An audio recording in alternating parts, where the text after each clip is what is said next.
The Jaguar GR.1A takes over as the UK's top ground-pounding jet in War Thunder. Let's have a look.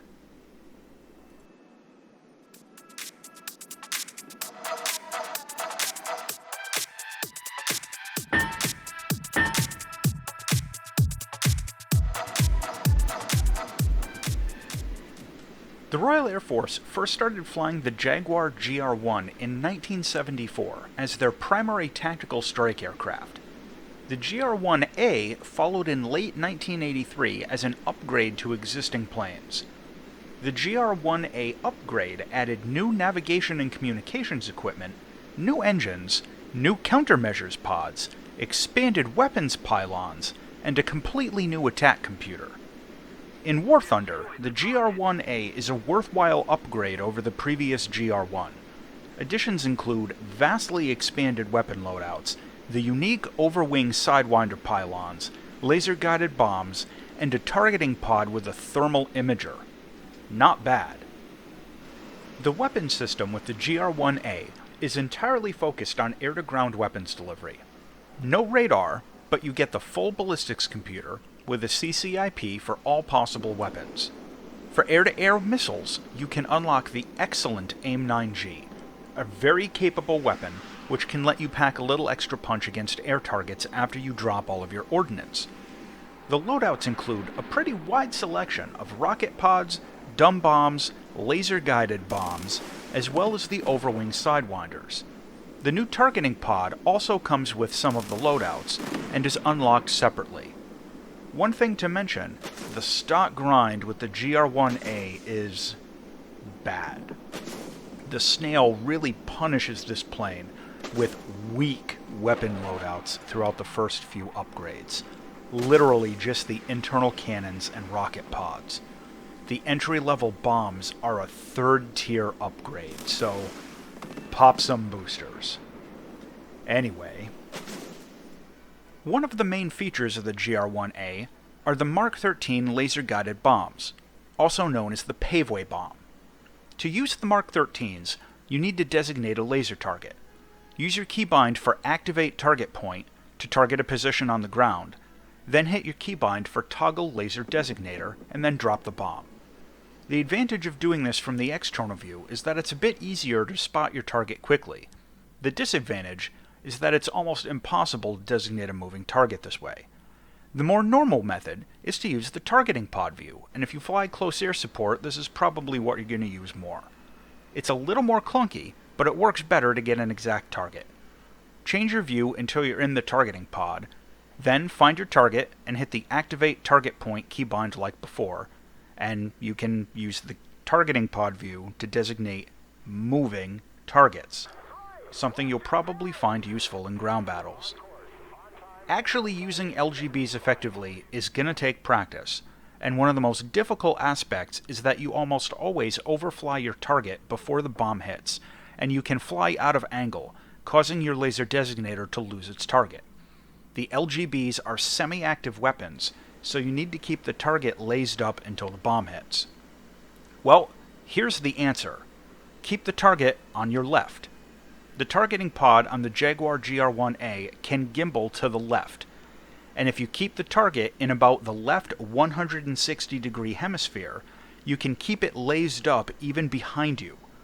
You can't bank too far or your wing will block the laser, so be careful flying close air support. It makes you a little vulnerable. The GR-1A also has a thermal sight you can activate with a new keybind added in this update, which makes it easier to find unscouted targets in ground battles, so that's a boost. The flight performance of the Jaguar GR-1A is overall pretty similar to the GR-1 before it. Engine performance feels below average at first, but once you dump the bombs it opens up a bit. Without load, the plane is supersonic, but you won't really hit Mach 1 very often in regular gameplay. Maneuverability's pretty average for a strike fighter.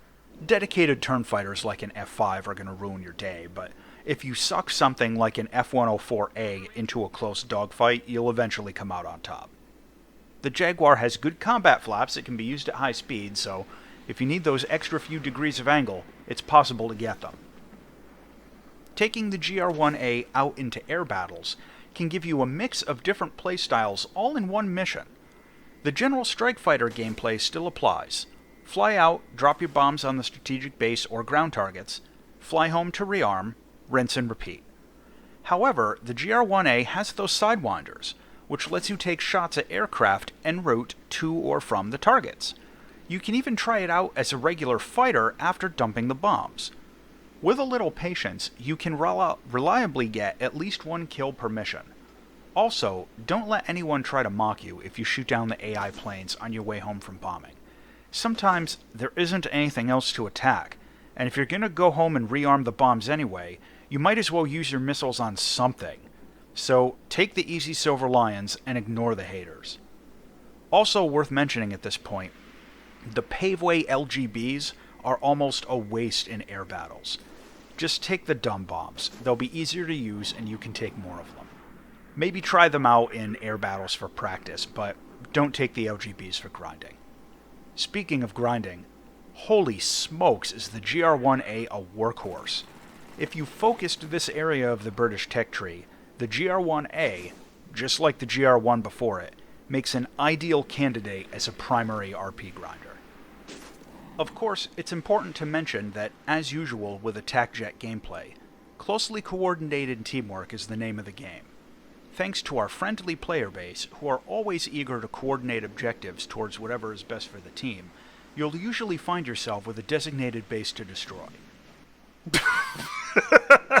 Sorry, I know. Obviously, the blue team is the real enemy at least a third of the time.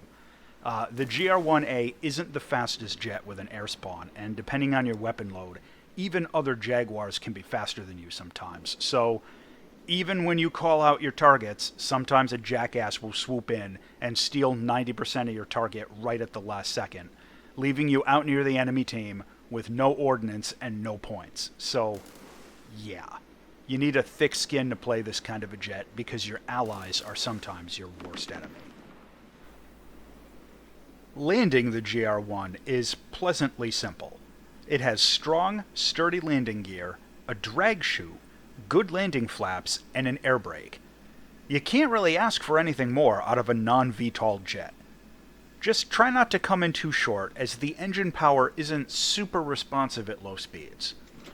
Visually, the GR1A is a decent looking plane, and those shoulder-mounted sidewinders make it look kinda badass in my opinion. There are a few decent skins you can choose from, and at least one of them will probably appeal to you. The cockpit is pretty good, with solid details and an amazing tactical map, which I love. Visibility is strong, and the instruments are clear. Overall, it's got a really good cockpit. To close out the Jaguar GR1A, this plane has amazing air-to-ground ordnance, including laser-guided bombs, putting it in a strong position for close air support. It can take a pair of credible air-to-air missiles, has adequate countermeasures, and a thermal sight through the targeting pod. However, it can get outmatched in air combat by regular fighters, and the stock grind is awful. The final verdict on the GR1A is that this is one of the best strike fighters currently in the game. Use this beast to grind out the rest of the British lineup, or punish the opposition in ground battles. As always, thanks for watching.